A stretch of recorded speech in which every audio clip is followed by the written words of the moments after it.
অর্থবছরে ৮ মাসে এনবিআর এর রাজস্ব ঘাটতি ৭১,৫০০ কোটি টাকা। এই সময়ে ৩.৫ লাখ কোটি লক্ষ্যমাত্রার বিপরীতে সংস্থাটি আদায় করতে পেরেছে ২.৫ লাখ কোটির কিছু বেশি। তবে লক্ষ্য পূরণে বাকি ৪ মাসে সংস্থাটিকে আদায় করতে হবে ৩ লাখ কোটি টাকা, যা প্রায় অসম্ভব। আরও জানাচ্ছেন মইনুল হাসান। সরকারের ব্যয় মেটাতে মূল উৎস রাজস্ব, যার বেশিরভাগের যোগান দেয় এনবিআর, যদিও তা আদায়ে বরাবরের মতোই পিছিয়ে সংস্থাটি। অন্তর্বর্তী সরকারের গত ১.৫ বছরে রাজস্ব বাড়াতে নানামুখী উদ্যোগ আর সংস্কার হাতে নিলেও তাতে লাভ হয়নি খুব একটা।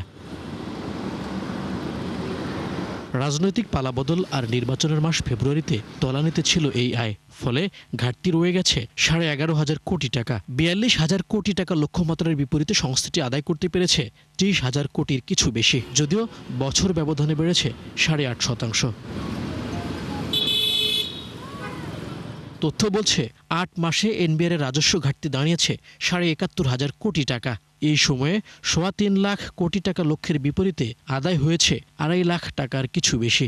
রাজনৈতিক বাস্তবতায় এমন আদায় বাস্তবসম্মত বলে মত বিশেষজ্ঞদের। তবে ফাঁকি বন্ধে জোরালো পদক্ষেপ চান তারা। যারা এই ফাঁকিবাজ কর দিতে চায় না, তারা বিভিন্ন রকমের তারা কৌশল অবলম্বন করে, তাদের কিছু শাস্তির আওতায় নিয়ে আসতে হবে। তো এটা অত্যন্ত জরুরি। এটা করতে পারলে আমি মনে করি যে এনবিআর এর টার্গেট অনেকটা ফুলফিল হবে। তার সাথে সাথে সেই করের আইনগুলো এবং বিধিগুলো যাতে ব্যবসা বাণিজ্য সহায়ক হয় সেদিকেও নজর দিতে হবে, কারণ ব্যবসা বাণিজ্য বাড়লে কর অটোমেটিক বাড়বে, এটা খেয়াল রাখতে হবে। আর অটোমেশনের কথা একটা বলে, অটোমেশন যে একদম কম হয়েছে এনবিআর এ সেটা কিন্তু বলা যাবে না, কিন্তু সামহাও সেগুলোর পূর্ণ সুফল আমরা পাচ্ছি না। এনবিআর এর তথ্য অনুযায়ী প্রধান ৩ খাতের মধ্যে সবচেয়ে বেশি ৩৩,০০০ কোটি টাকা ঘাটতি আয় ও ভ্রমণ করে। আমদানি রপ্তানি বাণিজ্যের ঘাটতি ১৭,০০০ কোটি টাকা। তবে ২১,০০০ কোটি টাকা ঘাটতি হলেও সবচেয়ে বেশি ৯৭,০০০ কোটি টাকা আদায় হয়েছে মূসক থেকে। বিশেষজ্ঞরা বলছেন, নতুন সরকারের অর্থের যোগান নিশ্চিতে গুরুত্ব দিতে হবে রাজস্ব আয় বাড়াতে। অর্থনীতি যদি কর্মকাণ্ড কম থাকে, প্রবৃদ্ধি কম থাকে, আপনি খুব বেশি রাজস্ব সেখান থেকে আহরণ করতে পারবেন না।